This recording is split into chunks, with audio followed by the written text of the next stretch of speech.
próxima hora da programação é uma produção independente e de responsabilidade de seus idealizadores. Congo. Este é o Dropcast de Moda, Design e Sustentabilidade. Comigo, Gabi Garcês Duarte. Olá, boa tarde, sejam bem-vindos a mais um programa comigo. É um prazer estar aqui na Rádio Cultura, a rádio mais livre de todas. Hoje eu estou com o convidado, Luan Valotto. Boa tarde, Luan, tudo bem? Olá, Gabi, boa tarde. Que bom estarmos juntos aqui hoje para falar desse assunto interessantíssimo. Sim, antes da gente entrar nesse assunto, eu quero apresentar quem é o Luan Valotto, assim, ainda que de modo resumido, e eu tenho uma colinha aqui. O Luan, ele é criador da marca Luan Valotto, ateliê urbano, atua com slow fashion, nosso assunto do dia, moda para sustentabilidade, é envolvido com materiais têxteis naturais e arte têxtil. Ele faz inovação social por paixão em comunidades, trabalha com a valorização da cultura e das artes manuais. Suas formações são designer de moda pela UTFPR, pós-graduações em ecodesign pelo Design ao Vivo, nosso apoiador do programa, e também em moda e gestão pelo Senai, ainda por cima, se não bastasse, é mestre em gestão ambiental pela Universidade Positivo e doutorando bolsista da CAPES da Universidade Positivo. Além disso, carrega um prêmio muito bacana aqui do estado, que é o prêmio João Turim, e 13º Paraná Criando Moda. Uau, Lu, um prazer enorme estar com você, com toda essa bagagem. Aliás, a gente já se conhece, né? Aqui vai ser muito gostoso poder conversar com alguém que é tão familiar. A gente fez curso em ecodesign juntos. E o nosso grande assunto hoje vai ser desvendar o que é o slow fashion.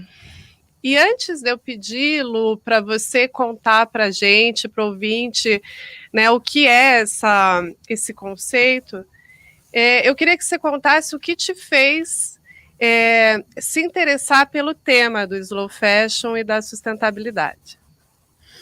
Ai, que interessante isso. Bom, acho que é sempre uma construção, assim, né? O que a gente vai percorrendo e vai chamando atenção pelo nosso caminho e os novos ensinamentos, as pessoas vão passando e vão deixando alguns rastros.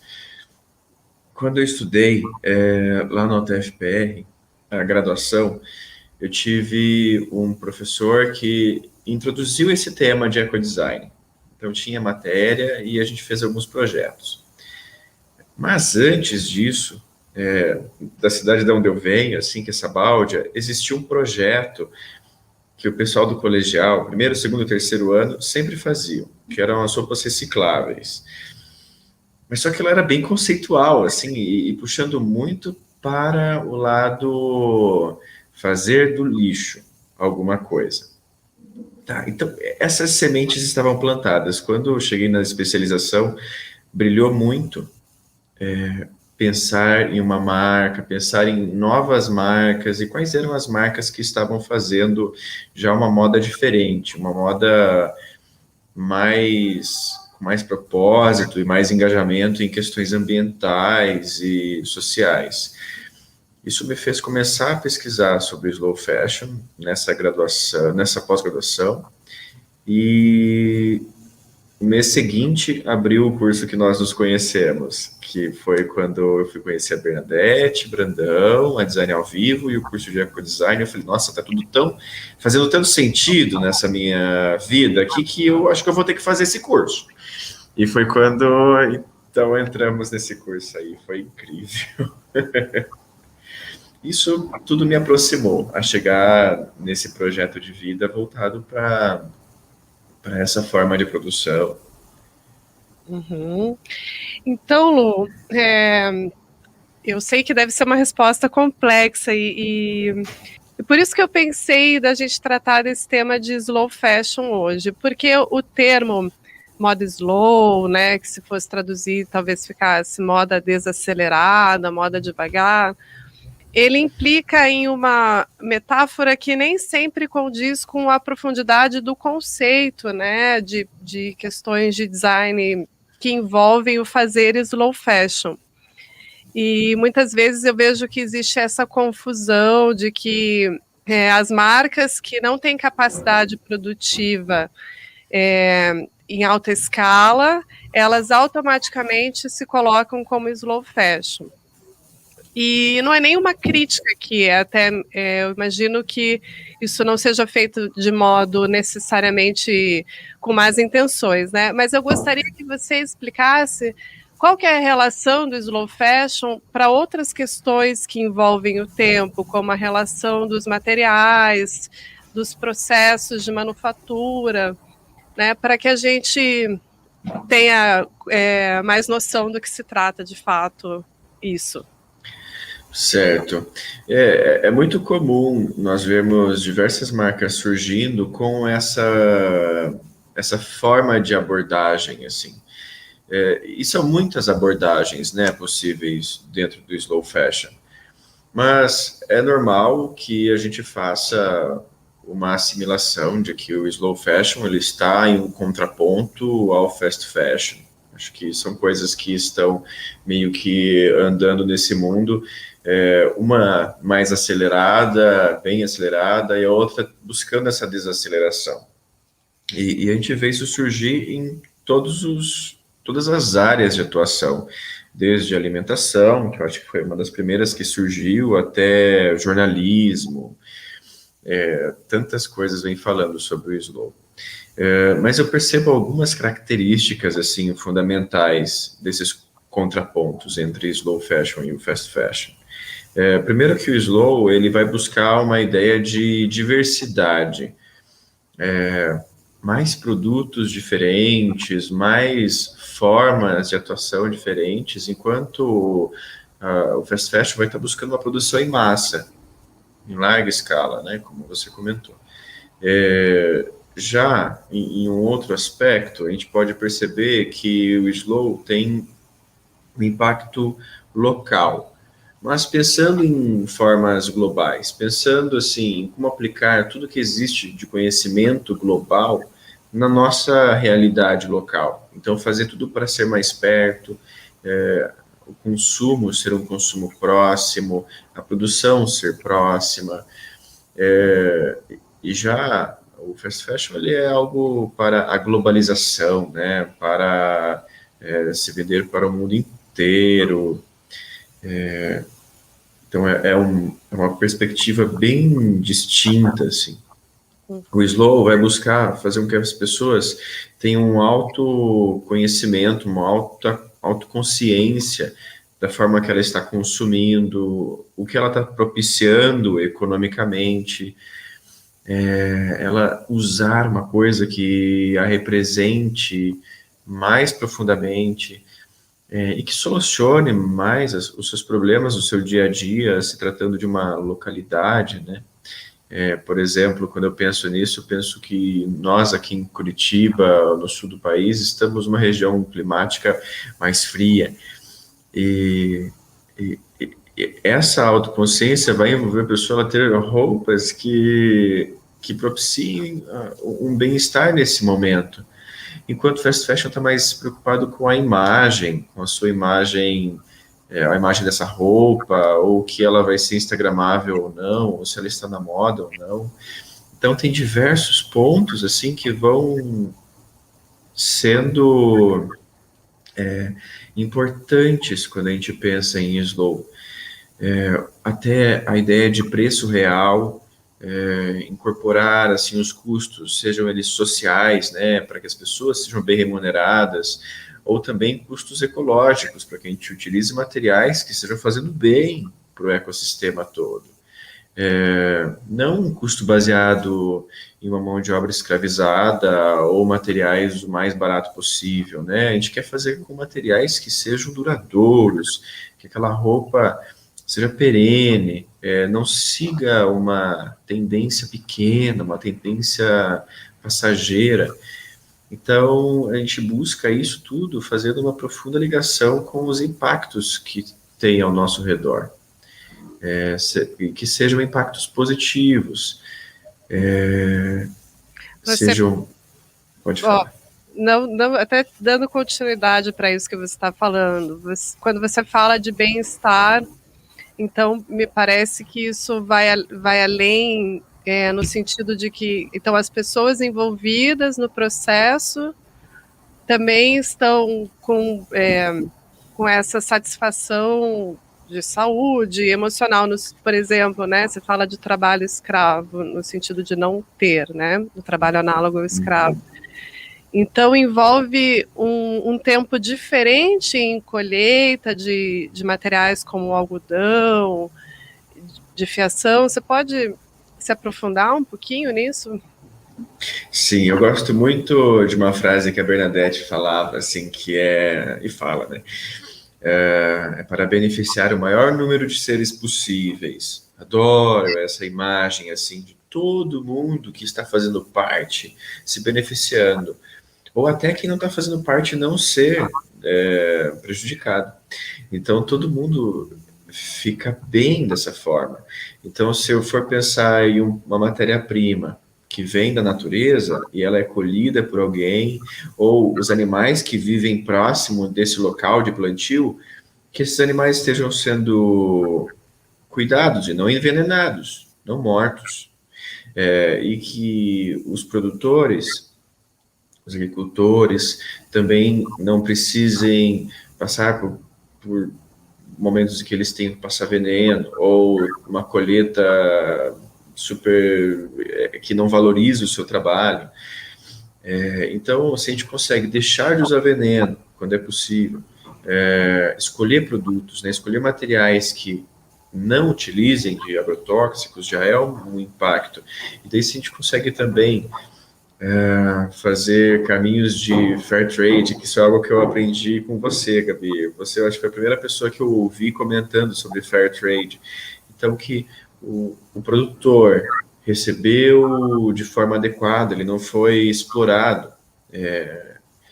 E daí isso vai chegar na cadeia, né, produtiva, quando esse material vai ser, então, levado para a indústria. Uhum. E ali também não fica coisas que economizem resíduos, economizem reduções de gases, economizem o uso de água, já que são recursos importantes à nossa vida, né? A nossa existência nesse planeta. Sim, sim. Então, estão aí perigando de acabar, né? Estamos num momento crítico. É verdade. Você fala, né, que aprendeu comigo, e eu aprendi muito com você sobre o Slow Fashion. Até esse projeto que você fez com as comunidades locais, você pode contar para a gente, para o ouvinte, como que foi o trabalho? Foi o teu trabalho de conclusão do curso de ecodesign, né, do design ao vivo. Você pode contar o processo criativo e o seu trabalho de envolvimento com as artesãs, né, para a gente tentar visualizar, que na rádio a gente tem que visualizar com palavras, né? Tem que ser um pouco Chico Buarque, assim, essa música cheia de imagem, né? Verdade, isso é legal. Só um minutinho, Lua. Deixa eu ver aqui se a gente vai precisar fazer um intervalo antes. A gente faz um intervalo de uns 2-3 minutos e aí eu resgato a pergunta para você contar para a gente, tá bom? Até já. Eu sou Iaponira Cavalcante e sintonizo a Rádio Cultura de Curitiba. Nos últimos 20 anos, o Paraná teve um grande déficit habitacional. E para acabar com essa história, o governo do estado criou o Casa Fácil Paraná, um dos maiores programas de moradias da história do Brasil, que vai ajudar 30 mil famílias com R$15 mil de entrada, além de iniciativas como o Viver Mais Paraná, que está construindo os condomínios do idoso, 100% adaptados. Casa Fácil Paraná é o governo mais perto de você. Paraná, terra de gente que trabalha. Usar energia de modo consciente é bom para você e bom para o planeta, sabia? Nos dias mais frios, atenção à duração do banho. Chuveiro ligado só o tempo necessário. Aproveite para ajustar a temperatura da geladeira, que não precisa estar no máximo. E lembre sempre de desligar o que não estiver usando. Como a gente dizia antigamente, luz que se apaga é luz que não se paga. Fica a dica, hein? Copel, pura energia. Paraná, Governo do Estado. Uma solução natural para cada problema de saúde. É isso que o Dr. Ervanari oferece. Nós fabricamos produtos naturais para combater o estresse e a insônia, aumentar a energia e a imunidade, melhorar a circulação sanguínea e a saúde do coração, melhorar a saúde digestiva, a saúde dos ossos e dos músculos e produtos para a saúde da mulher. Visite nosso site e saiba mais, drervanário.com, ou envie um WhatsApp para 999265314. Dr. Ervanário, natural desde sempre. 14h23. Olá, então estamos de volta com a segunda parte do Dropcast de Moda, Design e Sustentabilidade. Eu sou a Gabi Garcês Duarte, estamos hoje com o convidado Luan Valotto, ecodesigner com foco, que trabalha com foco em design para sustentabilidade, moda, slow fashion, inovação social, várias abordagens que acabam se conectando. E agora me acelerei num programa sobre slow aqui, às vezes sou muito ansiosa nas ideias. E esse é um programa com o apoio do Design ao Vivo. E eu gostaria de resgatar, então, a pergunta que eu fiz um pouco antes do intervalo. E pedir, então, Lu, que você conte para nós como que foi a sua coleção de formatura do seu curso de ecodesign. E eu trago ela porque com essa coleção eu pude aprender sobre slow fashion e entender a profundidade do conceito. Então, por favor, nos conte o tema e a conexão com a escolha dos materiais e dos processos artesanais que você trouxe. Muito bem. Naquele momento, eu decidi assim que o que me interessava mais era trabalhar com materiais e fibras naturais e conhecer técnicas artesanais do nosso território. Aquilo que estivesse próximo da gente, já que estou em Curitiba, então quais são as técnicas artesanais que existem aqui? Porque é muito normal que a gente veja, por exemplo, desfiles da Chanel, da Dior, aqueles bordados, a gente brilha os olhos para aquilo e acha lindo e rico. Eu falei, então, como que eu posso aplicar isso na minha região? Porque isso vai estar trazendo um impacto ligado a mão de obra de pessoas, né? Então vai surgir o impacto social positivo de pessoas sendo valorizadas por aquilo que elas fazem. E sabia que seria uma produção pequena, bem pequena, na verdade, produção em pequena escala, para fazer poucos produtos com aquilo que elas sabiam fazer. Então eu busquei essas artesãs, fui para a Feira do Largo, fui em casas de pessoas, aí uma ligava, conectava com outra pessoa, e eu ia visitando ela nas casas delas. E fizemos a coleção, então, Semente, né? Essa primeira coleção, assim, para fazer brotar uma ideia.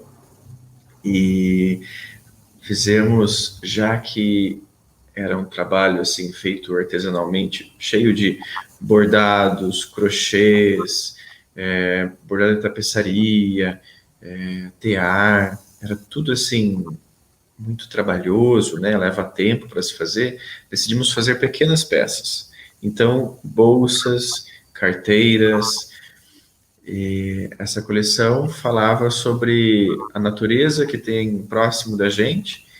Eu me encantei naquela época por uma árvore que era cheia de vida, assim, então ela trazia muito essa coisa da diversidade naquela árvore.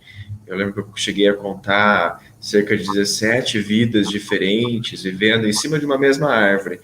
Essa diversidade é interessante para mim, porque eu, como pessoa LGBT, eu gosto também que a gente veja o mundo o mais diverso possível, né? E aí, A coleção foi desenvolvida com essas pessoas, com essas mulheres artesãs, a maioria delas eram aposentadas, e as bolsas ficaram assim com formas de folhas, de plantas, trazendo essas temáticas assim. Eram super conceituais, né? Naquela época eu estava assim num momento bem conceitual, mas justamente para poder trabalhar com o máximo de valorização que eu podia, seja social, com a mão de obra dessas pessoas, seja ambiental, pensando nos materiais que eu iria utilizar, e desses materiais, se fosse, por exemplo, fio de lã fiado à mão, que vem aqui do Rio Grande do Sul ou de Santa Catarina, fazer tingimentos naturais com isso, dar cores a partir da natureza. Então eu usei pinhão, espinafre, erva mate, para conseguir diversas cores, e isso se transformou em peças muita textura, muita beleza, assim, né, de forma. E ao olhar esses produtos, você conseguia reconhecer, assim, ali aquele ponto feito por uma pessoa de verdade, não era um ponto feito por uma máquina, porque ele quando é feito à mão, ele tem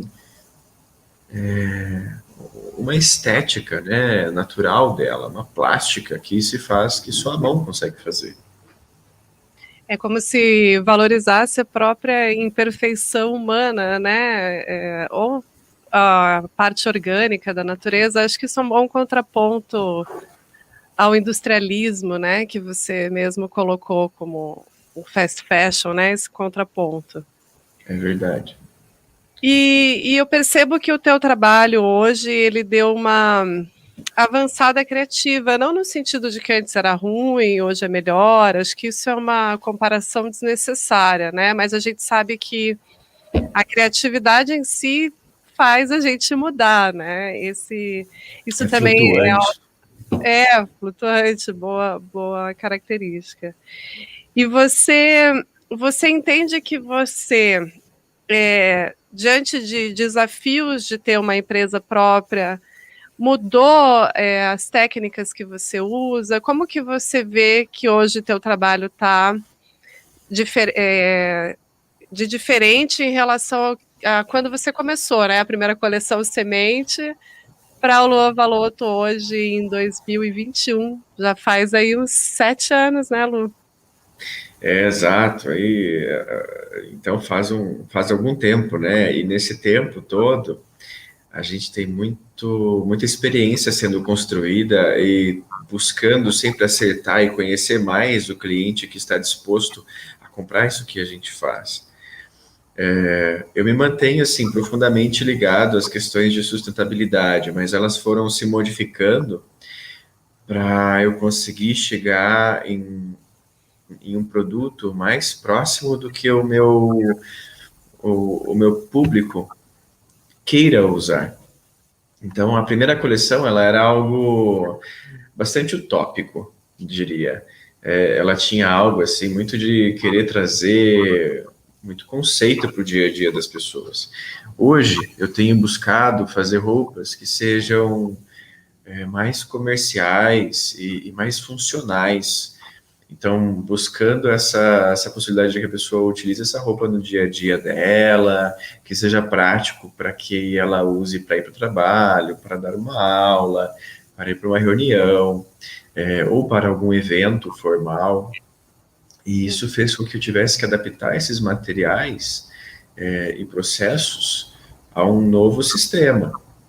Precisei buscar formas de como valorizar outras pessoas e outras habilidades que ainda estivessem sendo justas com quem está trabalhando, sem abrir mão, né, de que as pessoas sejam valorizadas. Então, todo mundo que faz parte se beneficia e é remunerado. E a escolha dos materiais, eu tive que abrir mão, por exemplo, de materiais com tingimentos naturais, porque era um processo que era muito complicado. Nossa, que trabalheira que era fazer tingimento natural. Eu ficava dias para conseguir um resultado semanas, eu descobri que eu precisava adaptar isso a uma forma mais prática. Ainda às vezes acabo fazendo algum tingimento por alguma experiência, por desejo criativo. Isso fez também com que as minhas inspirações mudassem. Antes eu tinha algo muito ligado à natureza. Hoje eu busco inspirações também no mundo urbano. Ando num momento meio arquitetônico, então daí eu estou morando também numa região bem urbana, bem no centro da cidade. Isso faz com que eu olhe para o mundo sempre buscando beleza. E ao buscar beleza, eu então vejo a beleza nessa arquitetura que há ao meu redor. E isso se reflete na roupa que é feita hoje em dia, né? Por exemplo, a coleção da Janela ou a coleção Refúgio, que foram os últimos 2 momentos criativos, assim, no sentido de coleção. Elas trazem muito esse diálogo assim com o urbano, com arquitetos, com inspirações dessa forma que também é mais minimalista. Antigamente eu era super maximalista, assim, muita coisa, né, em cima de um mesmo produto. Hoje está mais polido, mais limpo, e continua sendo o Luan Valotto em uma nova fase, né? E Luan, você, onde que a gente pode ver as tuas coleções? Quem está curioso, ainda não conhece teu trabalho, indica pra gente um caminho. Certo, tem várias possibilidades. A gente sempre busca fazer com que o produto chegue mais próximo do consumidor, né? Então, eu tenho um ateliê, eu chamo hoje em dia de ateliê urbano, que fica no centro de Curitiba, no centro do centro, né? Assim, na 15 de novembro, esquina com a Barão do Rio Branco. Então, tá ali pertinho do Paço da Liberdade. No primeiro andar de um prédio está localizado meu ateliê com showroom, onde eu recebo as pessoas ou para fazer criações para elas mesmas, para suas próprias identidades, ou elas conhecerem aquilo que eu tenho disponível, já pronta entrega, prêt-à-porter. Tem também o meu site, luanvalotto.com.br, tem o Instagram, Luan_Valotto, e hoje, nesses canais, é possível encontrar a loja virtual, e eu abri recentemente uma parceria com a Outfit for You, que é uma loja que fica dentro da Coletiza. Então, para quem vai visitar a Coletiza, ali a região da Prudente de Moraes, consegue visitar essa loja Coletiza e encontrar lá as peças Luan Valotto.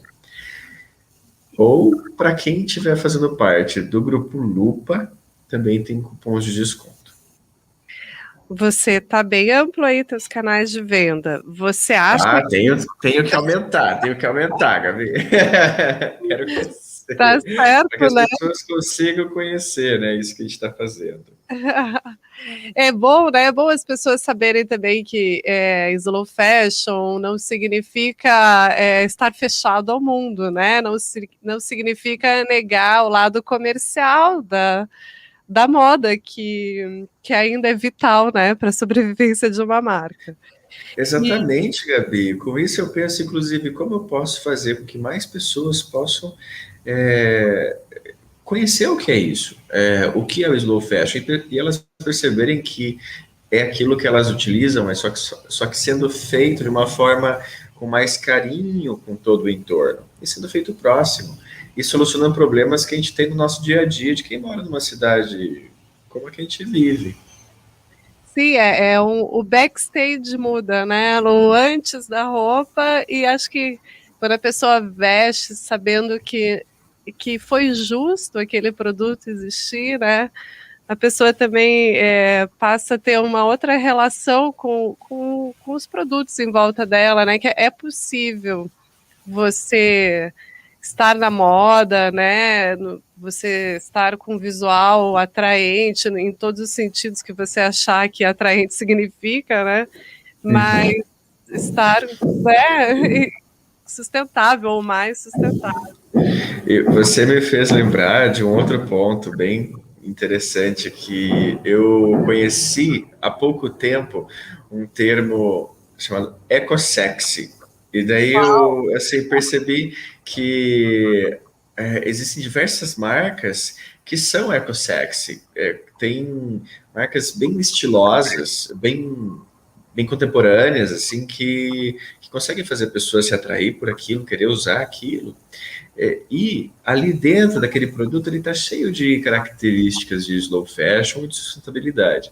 Então, eu hoje tenho buscado isso. Como consigo ser eco-sexy? Essas últimas coleções têm essa pegada. Uma coisa que a pessoa consiga se ver usando, vá se achar bem estilosa usando aquilo, mas só que dentro daquele produto ele está cheio de uma história positiva, de impacto.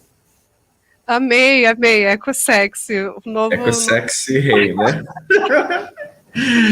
Sensacional. E vamos falar um pouquinho, assim, e pode me interferir e para outros rumos também, né? Mas eu fico pensando, porque eu já fui empresária, né? Quando a gente se conheceu, eu era empresária. Eu fico pensando nesses desafios, né? E acho que é muito corajoso e virtuoso quem segue um caminho como o seu na moda, assim. Que você acha? Você acha que é possível com que política item a vida do empresário, designer de moda ou de outros tipos de produtos que busquem aplicar mais sustentabilidade, algo que facilite compra, venda, informação para o consumidor?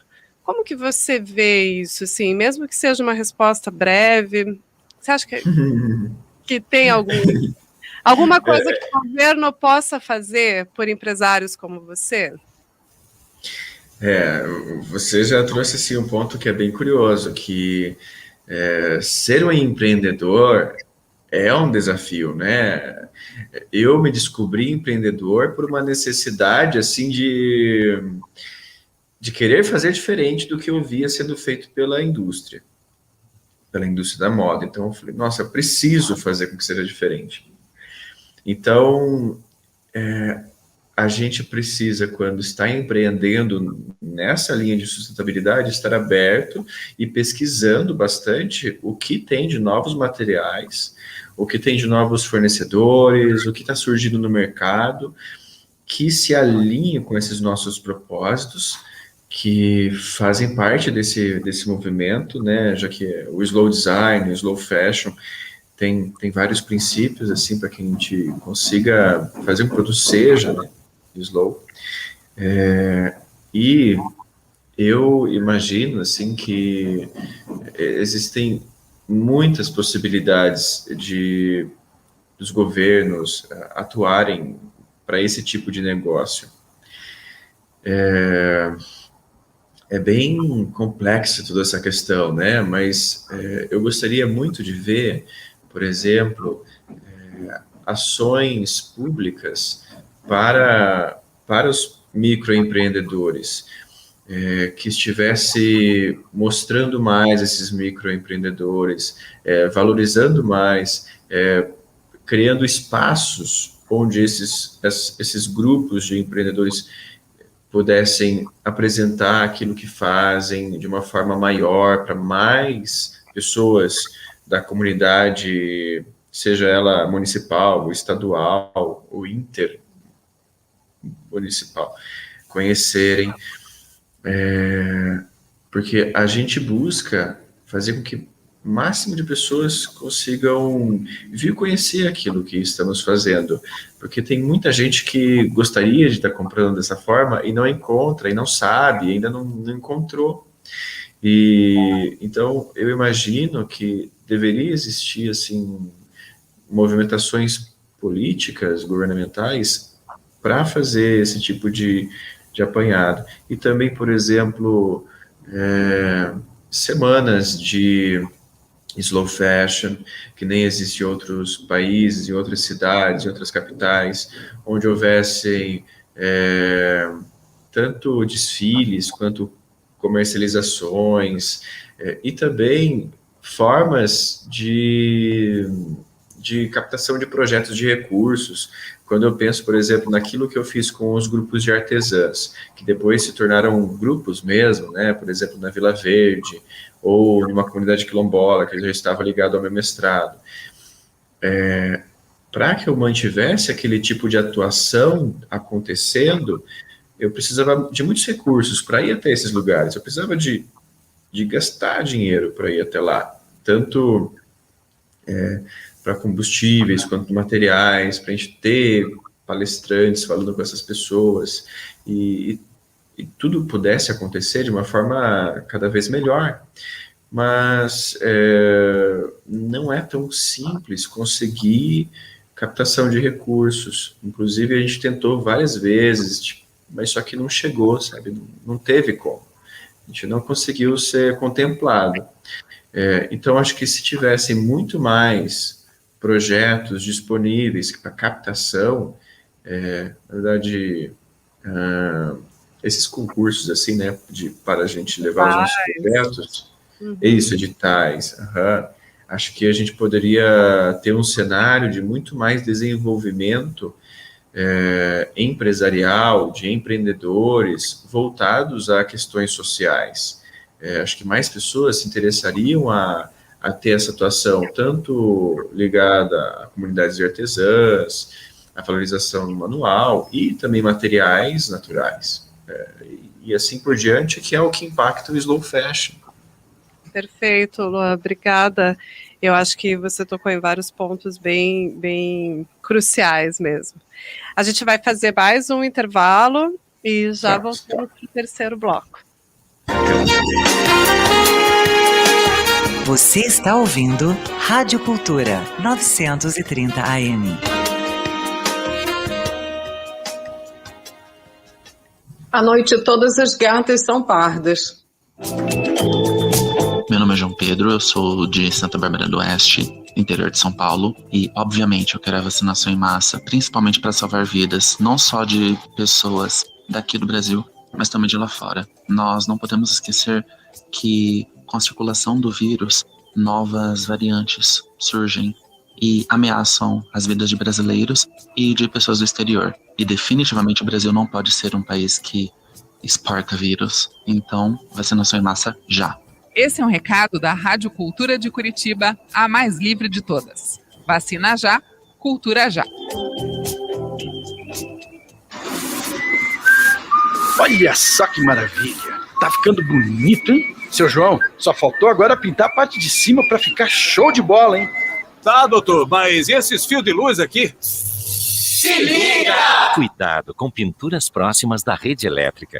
Se liga, da sua segurança, a gente não desliga. Para mais dicas de segurança, acesse copel.com. Copel, pura energia. Paraná, Governo do Estado. Todo músico já foi criança. O meu colega de classe de quando a gente tinha apenas 12 anos de idade. Fábio Elias! Oi, Bárbara! Oi, galera! E aí, moçada? Eu já queria ter banda desde os 8, 9. Eu adorava tocar já desde criança, desde os 4 anos que eu puxava uma violinha caipira, um violãozinho. É mesmo, Elias? Meu pai deu uma viola pro tio meu que tem uma fazenda lá no oeste do Paraná. Eu ia nas férias pra lá e tinha uma viola pendurada num prego lá. Eu ficava tocando, né? Aquilo lá, não tinha outra coisa pra fazer também, jogar bola ou tocar viola. Era o dia inteiro isso. Todo músico já foi criança.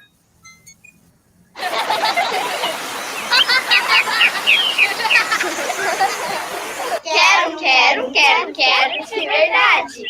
Quero água limpa de verdade. Quero um ar puro de verdade. Quero um futuro de verdade. Quero um abraço de verdade. Quero mais amizade de verdade. Quero felicidade de verdade. Quero mais liberdade de verdade. Eu quero de verdade. Escola Gaia para uma infância de verdade. Escola Gaia, Centro de Educação Infantil, Rua Euclides da Cunha, 874. Telefone 3339-7816.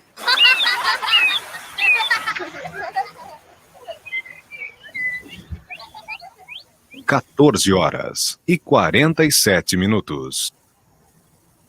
Olá, bem-vindos ao terceiro bloco do Dropcast de Moda, Design e Sustentabilidade. Eu sou a Gabi Garcês Duarte. Hoje estamos com o convidado Luan Valotto, falando sobre os desafios do slow fashion. Então a gente já conseguiu entender o que é o slow fashion, ainda que de maneira resumida, e entender qual que é a visão criativa do Luan diante desses processos, né, que fazem parte do slow fashion.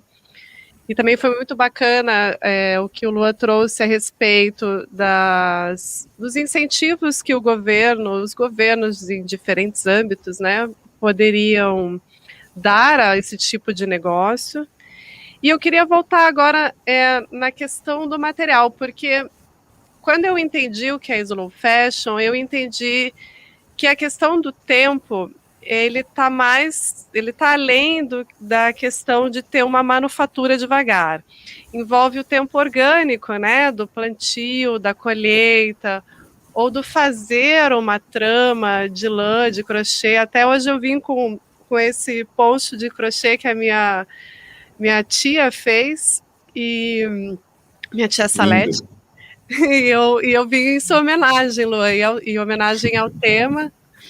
E a gente sabe que é muito difícil para o consumidor valorizar isso, ou pelo menos para alguns, né? Não dá para categorizar todos como iguais, mas no sentido de que às vezes vê um processo artesanal, manual, que às vezes é o material, às vezes é uma modelagem. Por exemplo, eu sei que você faz toda a tua modelagem de maneira incrível, e ele vê um preço de uma roupa como a sua, uma roupa numa loja de fast fashion, e acha que é injusto o que você está cobrando, por exemplo, quando na verdade o injusto é o que o fast fashion faz com as pessoas, com o planeta e com a própria moda. E então, voltando ao material, eu queria que você comentasse que tipo de material que o consumidor pode encontrar no seu ateliê ou em outras marcas de slow fashion. Legal. O material, assim, ele é uma questão muito fundamental, né? Que é a matéria-prima para que a gente possa fazer produtos de moda. Então, eu gosto muito de colocar esses materiais em uma matriz assim de polaridades e observar assim o que cada desses materiais que existem disponíveis no mercado está fazendo de impacto, seja um material que é produzido perto de mim, então que distância ele tem até chegar a mim, quanto de água ele vai consumir para aquele tipo de produção, ou se é um material que vem um pouco mais de longe, ou se é um material que não se encontra sendo produzido no Brasil, da onde ele vem, mas que impacto positivo ele está tendo.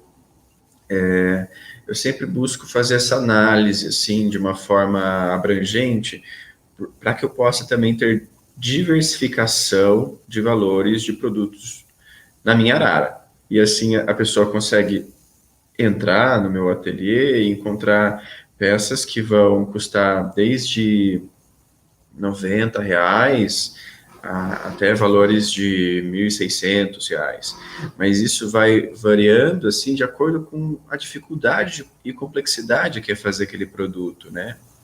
Então, hoje em dia a gente faz camisetas e tem, por exemplo, algodão orgânico, mas tem também camisetas de materiais de reciclagem que já estão sendo feitas aqui em Santa Catarina, e esse material. Então, a gente consegue utilizar desse material para fazer parte da nossa composição de produtos.